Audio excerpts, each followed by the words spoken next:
وعليك بالورع عن المحرمات والشبهات فإن الورع ملك الدين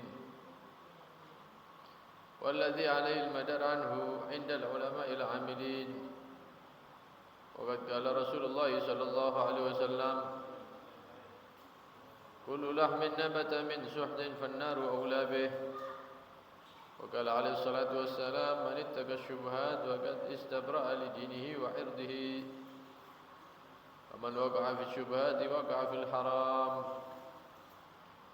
واعلم أن الذي يتناول الحرام الشبهات قل أن يوافق لفعل العمل الصالح وإن وفق له ظاهرا فلا بد أن يعرض له من الآفات الباطنة ما يفسده عليه كالعجب والرياء. وعلى كل حال فالذي يأكل الحرام عمله مردود عليه لأن الله طيب لا يقبل إلا طيبا إلى آخر ما قال رضي الله عنه وأرضاه. السلام عليكم ورحمة الله وبركاته. بسم الله والحمد لله والصلاة والسلام على رسول الله سيدنا ومولانا محمد بن عبد الله وعلى آله وصحبه ومن والاه ولا حول ولا قوة إلا بالله. Amma ba'd. Alhamdulillah, kembali dikumpulkan oleh Allah Subhanahu wa taala dalam majelis ilmu, mudah-mudahan mendapat tambahan-tambahan ilmu yang bermanfaat, ilmu-ilmu yang bisa menyebabkan kita jadi orang-orang yang selamat dunia sampai akhirat. Amin Allahumma amin. Hadirin rahimakumullah. Berkata Qutbid Da'wah wal Irsyad Al-Habib Abdullah bin Alawi Al-Haddad, wa 'alaika bil wara'i 'anil muharramati wasyubuhat. Sudah seharusnya kita ini menjadi orang yang wara'. Wara' itu berhati-hati, menjauh daripada yang diharamkan oleh Allah Subhanahu wa taala, juga wasyubuhat, dari hal-hal yang kita tidak tahu itu halal atau haramnya, tidak jelas. Itu namanya asyubuhat. Halal tidak 100%, haram juga tidak, bingung, maka ditinggalkan. Wa innal wara'a malakuddin, karena sesungguhnya sifat wara' berhati-hati. Malakuddin adalah inti daripada menjalankan agama. Walladzi 'alaihil madar 'indal ulama'il 'amilin, dan ini adalah sebagai tolak ukur menurut para ulama-ulama yang mengamalkan ilmu. Waqad qala Rasulullah sallallahu alaihi wasallam, bersabda Nabi sallallahu alaihi wasallam, kullu lahmin, setiap daging manusia, nabata min suhtin, yang tumbuh karena hasil daripada makan yang haram. Daging tumbuh dari makan yang haram. Makan haram itu bukan makan babi saja, bukan, tapi uangnya dari haram. Walaupun yang dipangan rawon, ya gulai, tapi uangnya dari mana? Pekerjaan yang halal atau enggak? Setiap daging yang tumbuh dari hasil yang haram, rezeki yang haram, dari makan haram, fannaru aula bihi, maka daging jasad tubuh manusia yang seperti ini itu lebih pantas untuk diberikan kepada api neraka Allah Subhanahu wa taala. Wa qala alaihi salatu wassalam, dan bersabda Nabi sallallahu alaihi wasallam, man ittaqa syubhat, barang siapa yang berhati-hati, ya, dihadapkan dengan perkara yang tidak jelas, dihadapkan dengan perkara yang tidak jelas halalnya, tidak jelas haramnya. Ada yang sudah apa-apa, gak jelas kan haramnya, kan belum tentu kan. Bismillah mana ya, terus bismillah insyaallah halal. Ini kebanyakan manusia seperti itu. Tapi ada orang-orang yang ketika dihadapkan dengan perkara yang remeng-remeng, yang tidak jelas haramnya atau halalnya, maka dia ittaqa, seperti disabdakan oleh Nabi sallallahu alaihi wasallam, Barang siapa yang ngedepi perkara sing halal haram tidak jelas, kemudian dia ittaqa menjauh. Tidak mau dia menjauhi. Ittaqa syubhat, menjauhi yang tidak jelas. Faqad istabra alidinihi, maka dia menyelamatkan agamanya. Agamanya selamat. Wa irdihi, dan kehormatannya selamat. Tapi kalau kelompok yang pertama, sing penting kan tidak haram. Ya, yang penting tidak haram. Ada acara-acara misalnya di daerahnya misalnya. Mari kono acaranya buyar, bagi-bagi duit. Gitu, iki bagianmu. Lho duit apa iki? Semua aja takok-takok wis trimoan pokoke. Nah, ini kebanyakan mereka menerima, padahal tidak jelas ini uang dari mana, halal apa enggak, uangnya orang apa bukan, apakah ini uang harus dikembalikan kepada pemiliknya atau apa, tidak tahu. Wis yang penting ojo takok-takok trimon, wis iki rezekimu, ya. Ini kebanyakan kan seperti itu ya. Kadang-kadang mengumpulkan uang untuk anak yatim, tapi mlebu nang panitia. Kelilingi tulisannya santunan anak yatim. Tapi panitia oleh 200-an. Ini dari mana ini? Padahal orang yang ngasih niatnya buat siapa? Anak yatim. Kok bisa nyampe nang panitia ini? Lu kan kita capek ya ngatur acaranya begini begitu, ya jelaskan sama orang yang ngasih biar tidak salah paham orangnya. Setiap orang mau ngasih, Pak, Bu, ini memang benar santunan anak yatim, tapi nanti ada biaya karena ada yang bekerja begini-begini. Oh iya. Wes gini aja, ini buat anak yatim, ini infak saya buat panitia misalnya 50.000. Ini jelas. Ini rezekinya panitia. Loh, orangnya ngasih buat anak yatim kok panitia yang makan. Berarti memakan hartanya anak yatim.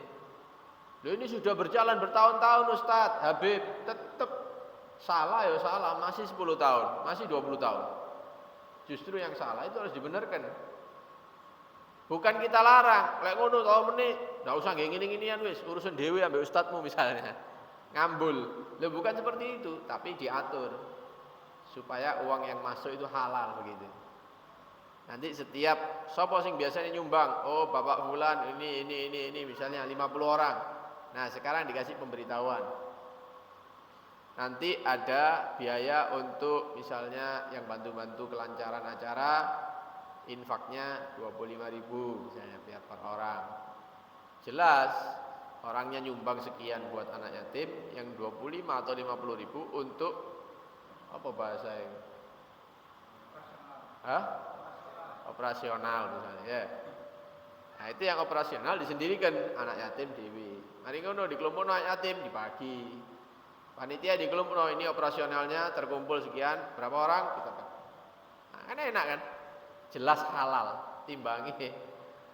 Sampean bertahun bingung iki oleh apa ndak hukumnya.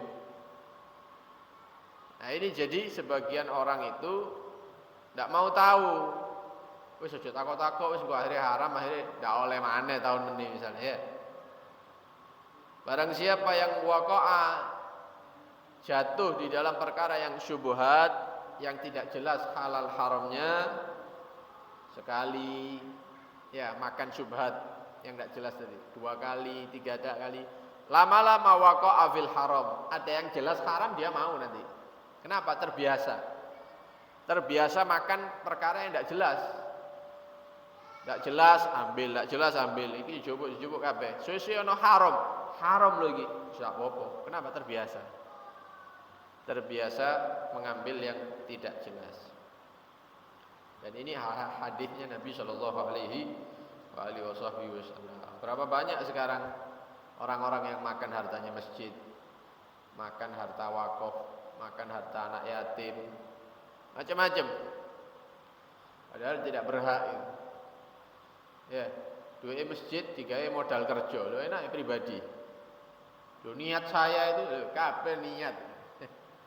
Niat saya biar uangnya berkembang.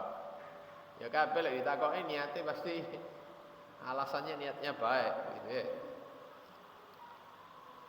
Wa alam anna alladhi yatanawala al-haram syubhat qalla an yuwafaq li fi'lil amali shalih. Orang kalau sudah sering makan perkara yang tidak jelas sampai berani makan yang haram, sedikit jarang dia bisa melakukan amal-amal soleh. Karena dalam hadis Nabi sallallahu alaihi wasallam dikatakan, man akalal haram, barang siapa yang makan haram, asad jawarihuhu, justru semangatnya badannya ini untuk bermaksiat kepada Allah Subhanahu, karena sumber tenaganya tidak api. Wa man akalal halal, barang siapa yang lek kerja iku hati-hati ojo sampai kena haram, walaupun hasilnya sedikit. Akhirnya iso tuku tempe misalnya, tahu, wis dinikmati, yang penting halal wis. Halal dipangkat terus, maka akan ata'at jawarihuhu, anggota badannya akan taat kepada Allah Subhanahu wa taala. Dia mau atau tidak mau, otomatis begitu. Lek sumbere apik, amale apik. Lek sumbere tidak jelas atau haram, maka tidak mungkin dia akan beramal soleh. Kalaupun terlihat orang itu melakukan amal soleh, iki lak sing tukang renten iku lah, nganakno dhuwit. Keliling-keliling, ya, Bang Dedel, Bang apa mereka? Masuk ke rumah-rumah nawari, pinjaman. Butuh berapa juta sampean? Ini kita siap, enggak perlu keluar rumah, kita yang datang nanti. Ya, diajak riba. Tapi nanti bunganya sekian ya. Bunganya sekian persen. Kemudian kita lihat orang-orang yang melakukan amal riba ini, yang haram misalnya, kok dia itu sholat jamaah, kok dia itu zikir, kok dia itu pegang tasbih.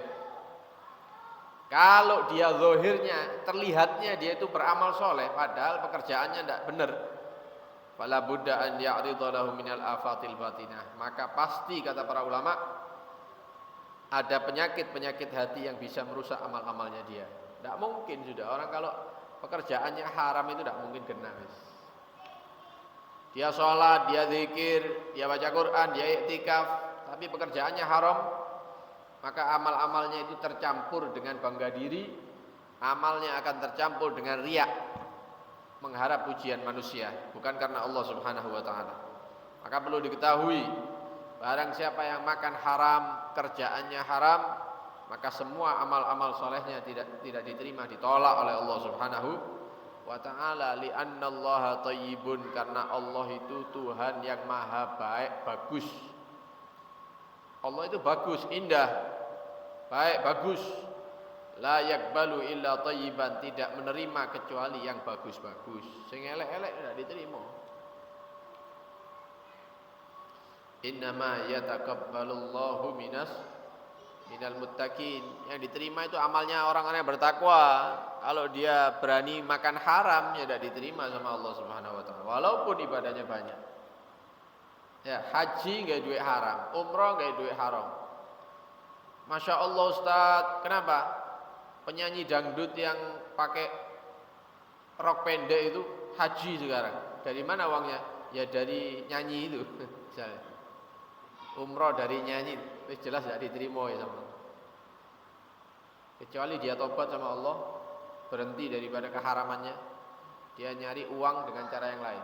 Haji, umroh selanjutnya diterima. Kalau uangnya dari 100% dari joget-jogetnya dia itu tidak diterima, tidak mungkin diterima.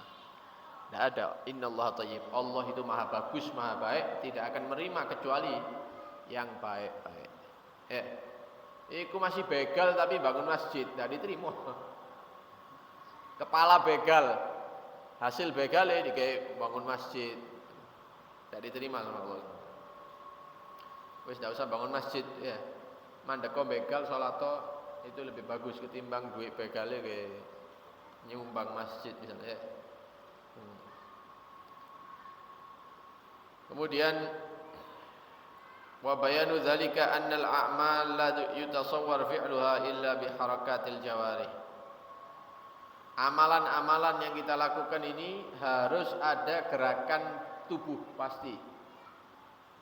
Sholat ada gerakannya, ngaji, zikir ada gerakan lisannya, ya. Kemudian ibadah-ibadah yang lain itu berkaitan dengan harakatul jawarih. Lah bagaimana tubuh kita ini bisa bergerak? Ya karena di dalam badan ini ada tenaganya. Lek wong ndak mangan 3 dina, 4 dina kongkon ngadeg ya geblak. Ada tenaganya. Orang ndak minum beberapa jam ya lemes, ndak kuat untuk berdiri. Berarti orang itu bisa menggerakkan badan, ada kekuatan, tenaga. Nah, tenaga ini sumbernya dari mana? Dari makanan yang kita makan. Jadi makanan yang memberikan kekuatan kepada jasad ini dari mana asalnya? Nah, itu dipertanyakan. Kalau dari nipu orang atau ngambil uangnya rakyat, ya. Duit misalnya teko negara, gawe RT, gawe RW, gawe kepala desa, gawe lurah. Untuk kepentingan ini dipangan dewi sama dia. Diambil sendiri. Atau seperti tadi uangnya anak yatim dan lain-lain. Berarti asal muasalnya tuku beras dan lain-lain ini itu dari sesuatu yang buruk, yang haram. Maka tenaganya muncul dari makanan yang haram. Pergerakannya dari tenaga yang haram, amalnya sumbernya dari yang haram, maka Allah tidak suka sama yang seperti itu. Pergerakan sholat dari orang yang makan haram itu tidak diterima oleh Allah Subhanahu wa taala. Oleh karena itu, sahabat Nabi sallallahu alaihi wasallam bernama Abdullah bin Umar ibn al-Khattab, putra Sayyidina Umar radhiyallahu anhuma, beliau pernah berkata, "Lau shallaitum hatta takunu kal hanaya." Seandainya kalian sholat, saking akene sholat sampai bengkok tulang punggungnya, saking akene rukuk ambil sujud. Tidak tahu setiap hari berapa ribu rakaat itu ya. Kakean sholat sampai bungkuk. Wasumtum hatta takunu kal autar, dan kalian memperbanyak puasa sunnah sampai badannya itu seperti senar, saking tipis ya. Entek wis kari belungit dok. Lam yataqabbalillah dzalika minkum illa biwara'in hajiz. Maka ibadah salat yang banyak, puasa sunnah yang banyak tidak akan diterima oleh Allah Subhanahu wa taala selama kita masih makan haram atau makan syubhat. Berani ya. Jadi urusan panganan itu penting itu. Sangat penting. Kenapa? Menentukan ibadah kita ini diterima atau tidak oleh Allah Subhanahu wa taala. Wa ruwiya marfu'an ila Rasulillah sallallahu alaihi wasallam. Diriwayatkan dari Nabi sallallahu alaihi wasallam, beliau bersabda, "Man ishtara thawban bi asyrati darahim." Barang siapa yang membeli pakaian dengan harga dengan uang 10 dirham. Tuku kelambi regane 1.000 misalnya. Tuku takwa regane 1.000. Ya, beli baju harga 100.000. Wa fiha dirhamun, dan di situ ada 1.000, 10.000 misalnya rupiah dari yang haram. Berarti tidak semuanya. Tidak semuanya. Sebagian saja, 10% dari uang tadi itu dari haram, yang lainnya halal. 90.000-nya halal, 10.000 nih sing haram, digawe tuku kelambi. Lam yataqabbalallahu lahu shalah, maka salat yang dia lakukan dengan pakaian tadi itu tidak diterima semuanya oleh Allah Subhanahu wa taala. Madama alaihi syai'un minhu, selama pakaian itu masih menempel pada dia. Lu bayangno 10%-nya haram tidak diterima semua. Apalagi semua pakaiannya dia dari harta yang haram, makanannya dia semua haram, anaknya dijejeli haram, bojone dijejeli haram semuanya. Lu bagaimana itu nasibnya ini? Bakal dituntut oleh anak dan istrinya itu nanti. Karena mereka tidak tahu dari mana asal uang itu. Wa idza kana hadza hukmu thawb alladhi ushru thamani min haram wa kaifa yakunu al-hal law kana kullu haram. Ini hanya 1/10 saja uang yang dibuat beli pakaian itu haram, tidak diterima salatnya oleh Allah. Bagaimana kalau semua uangnya itu dari yang haram? Wa in kana hadza fil malbus, ini urusan pakaian saja kata para ulama. Yang mana pakaian itu tidak masuk ke dalam perut. Pakaiannya kan nempel kulit, tidak mlebu nang weteng ya. Itu salatnya sudah tidak diterima sama Allah. Bagaimana kalau yang haram itu dimasukkan ke mulutnya dia, dimasukkan ke mulut istrinya, dimasukkan ke mulut anak-anaknya? Kalau dia tidak berubah, tidak tobat, maka nanti yang pertama menuntut dia adalah anak dan istrinya. Mereka akan menyatakan, ya Allah, ini suami saya yang ngasih makanan kami bertahun-tahun, kita tidak tahu kalau itu haram. Anaknya juga akan menuntut seperti itu.